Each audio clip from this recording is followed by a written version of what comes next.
Hello, everyone. I'm Rose, and let me share my story with you. My mother-in-law, Sherry, used to be a different person, not the vain and shallow woman she is now. This change occurred later in her life, or at least that's what my husband Dylan believes. Growing up, Dylan and Sherry didn't have a lavish lifestyle. They led a modest life together after Dylan's father passed away when he was just 4 years old. Sherry took on the role of the breadwinner, and they lived a simple life until Dylan secured a great job after college. Dylan is a remarkable and kind man, not just because he's my husband. He earned a full scholarship to medical school and became a doctor. Despite his success, Dylan remained humble. However, Sherry's life took a turn for the luxurious. Now, let me clarify. I don't have a job for reasons I'll discuss later, but that doesn't mean I am poor or dependent on others. Unfortunately, Sherry got the wrong impression of me when we first met. Whether it was my clothes or mannerisms, something repelled her. On our first encounter, she said, "Dylan, is this the girl you've been raving about? She's so plain and average. Why would you choose someone like her? Does she even have a job?" My name is Rose, and no, I don't have a job. However, Sherry assumed that meant I was planning to trap her son and drain his money. She labeled me as a gold digger and a parasite, making baseless assumptions about my character. Dylan defended me, but the argument escalated and we decided to leave. During our journey home, Dylan apologized for his mother's behavior, acknowledging that she had crossed a line. He reassured me, saying his mom no longer knows how to act like a sane person. Although her words hurt, Dylan asked me not to mind them. Yet I couldn't shake the feeling that being comfortable around Sherry might be a challenge. After all, she's the only parent Dylan has left. I decided to step back. We don't have much extended family, and completely cutting her off isn't feasible. I won't push you to be friends with her, but can you at least be civil around her? I can act respectfully towards your mom, Dylan, but I doubt she'll reciprocate. Don't worry, Rose. I'll keep her in check. If she crosses the line, we can consider reducing contact. I love my mom, but I love you too. I won't let her harass you for no reason. I was skeptical about my relationship with Sherry. Dylan assured me he'd stand up for me, but I still felt uneasy. Dylan and I got married 3 years after we started dating. We had a court wedding due to financial constraints. Dylan was sending Sherry a lot of money every month for emergencies. Even after we married, he continued this practice, straining our finances. I didn't stop him. I believed he had the right to help his mom. However, Sherry became a problem. She regularly spoke ill of me and gossiped with her friends, spreading rumors about me being a gold digger. I ignored it initially, but it started affecting my reputation. Despite Dylan's efforts, Sherry never treated me kindly. She believed I wasn't good enough for her son. Surprisingly, one day, Dylan told me that his mom wanted to invite me to a small party she was hosting. I was skeptical since she disliked me. Dylan assured me that she promised to improve and wanted me there. It seemed odd considering her recent financial struggles, but Dylan believed she managed somehow. I agreed to go, despite my concerns about her behavior. Dylan hoped his mom was making an effort, so I decided to keep an open mind. I truly wanted us to mend our relationship and become friends. I had serious doubts that Sherry would ever consider being friends with me, despite my willingness to be civil and make an effort for Dylan's sake. It seemed that Sherry had little regard for his happiness. Despite my skepticism, I decided to attend the party, eagerly waiting for Sherry to provide details. Sherry texted me the next day, and I assumed she was extending the invitation. However, her message took an unexpected turn. She started by mentioning the party at a 5-star hotel everyone had been raving about, promising her friends a great time. This excited her, and she planned to take 15 people. Curious, I asked if I was invited, given Dylan's assurance. To my surprise, Sherry responded with arrogance and disdain. She made it clear that I was not invited, emphasizing the exclusivity of the event due to her wealth, family status, and the supposed classiness of her friends.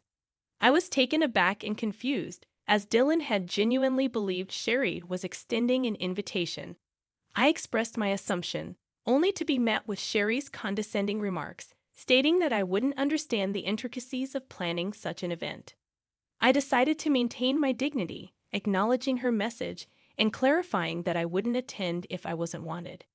Sherry reiterated her stance, emphasizing her class and status, while I resisted the urge to respond with anger.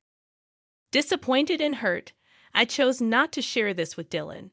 Instead, I patiently waited for the day of the party.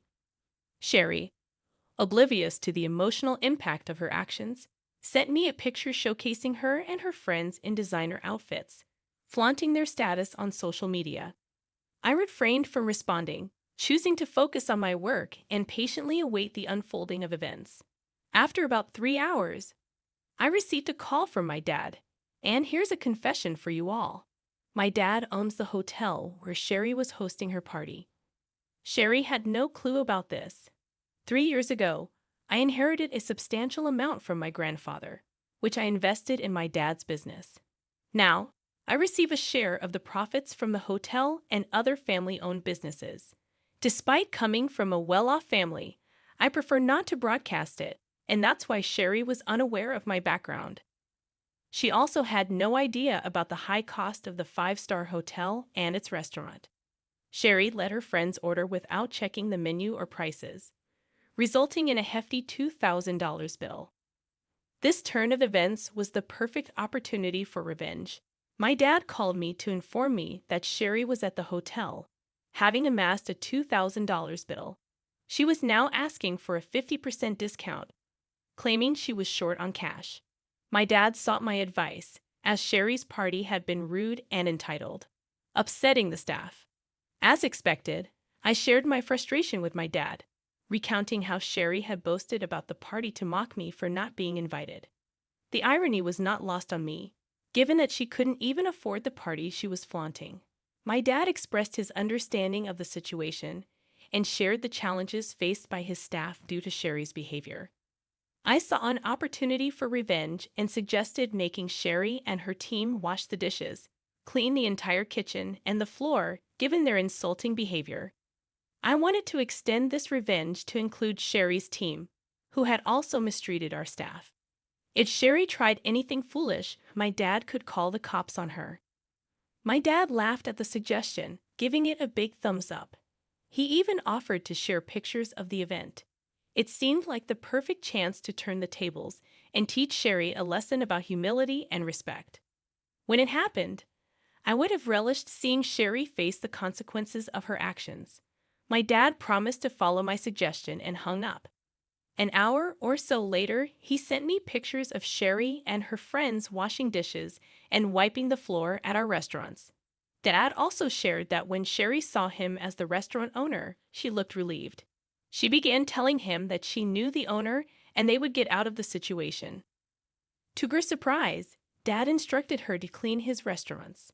She was dumbstruck for a while, and when she started to protest, Dad reminded her that since she didn't consider me family, he didn't consider her family either. It was a hilarious turn of events, and though I wished I was there, I did get some good pictures. After a while, Dylan came home looking visibly upset. I could tell he had heard from Sherry about what happened, and I knew she must have given him a twisted account of the events. He approached me, questioning what he'd heard about my dad making his mom clean the restaurant dishes. I explained to Dylan that it was the usual norm for us in such situations. Sherry had gone to our restaurant, racked up a $2,000 bill, claimed she didn't have more than $1,000, harassed our staff, and her party had been a nightmare. I believe this punishment was fitting. Dylan seemed surprised and questioned who Sherry had taken with her and what they ordered. I informed him that she took 15 people, and they ordered a lot, especially the fancy items. He expressed disbelief, as Sherry had told him she was taking only 4 people and had invited me, but I declined. I clarified that things didn't happen that way, and I showed him the text messages from Sherry. Dylan requested the bills and asked me to show him the texts, wanting to understand the situation better. I showed Dylan all the texts, and my dad sent him the bills. I also presented some pictures to illustrate the scale of Sherry's party. Dylan grew extremely mad when he saw everything. He called Sherry, asking her what was wrong and why she hadn't told him the full story. Sherry claimed she only mentioned being short of cash, and I must have given him a different story to sabotage her. Dylan confronted her, pointing out that she declined my invitation and insulted me by saying I wasn't classy enough for her. Sherry tried to brush it off as a harmless joke, but Dylan wasn't buying it. He questioned her spending thousands of dollars taken from him on friends while insulting his wife. He called her out for her actions, stating that spending $2,000 on food and drink wasn't a small matter. Sherry was left trying to justify her actions, while Dylan expressed his disbelief at her behavior. I made a mistake by giving you money whenever you shared stories about needing it, Mom. Well, guess what? I'm not giving you any money again. But Dylan, you've been so supportive for so long. You can't just stop now. It was a one-time mistake. Dylan, why are you overreacting? No, Mom, I am not overreacting. This is not a one-time mistake. If you can't even consider my wife as family, I don't want anything to do with you. I always thought you would change your mind, but you never did. I'm not paying you to insult my wife and call her classless while she sacrifices a lot to support you. This ends now. Dylan didn't listen to Sherry anymore. He hung up on her and blocked her number. He also apologized profusely to me for being mad at me without knowing the full story. I forgave him because, well, he did stand up for me. We had a serious discussion about Sherry and jointly decided that she will no longer be in our lives for now. Yes, Dylan is now a wealthy man, but he knows to stay humble. He found Sherry's behavior completely unacceptable, especially because it was directed towards me. I agreed with the fact that it was very unfair to me, and I was all set to remove her from our life for good. In the next few days, Sherry reached peak madness. She realized that her own actions may have damaged her relationship with her son for good, sending her into a horrible panic. She showed up at our house and demanded to speak with Dylan. Slowly, her demands turned into begging after she was turned away from the door every time. Yes, Sherry worked and earned some money. However, it wasn't enough for the high-end lifestyle she had gotten used to all these years. Dylan had stopped giving her money entirely. Instead, he invested some of his funds into my dad's business to help him open new hotels and restaurants in the neighborhood. We do plan on expanding our hotel business to bigger cities, but we'll have to see what the future holds. Since Dylan stopped sending her funds, Sherry had to downgrade her lifestyle significantly. She was struggling to keep the rented condo with her own money and ultimately decided to end her lease. She has now shifted to a small one-bedroom apartment and doesn't have any money to spend on extras after all the bill payments. How do we know this? She emails us about it. Of course, she still downplays her behavior and acts like we are overreacting. Suffice it to say, she will be out of our lives for a while now. Just a month ago, I found out that I was pregnant. Dylan and I are overjoyed and busy planning everything before our baby comes. To be honest, I'm glad that my child won't be around shallow people like Sherry anymore. But if the time comes, I will make sure my dear mother-in-law doesn't get to fill my child's head with nonsense. For now, please wish us luck so that we can be good parents to a healthy child.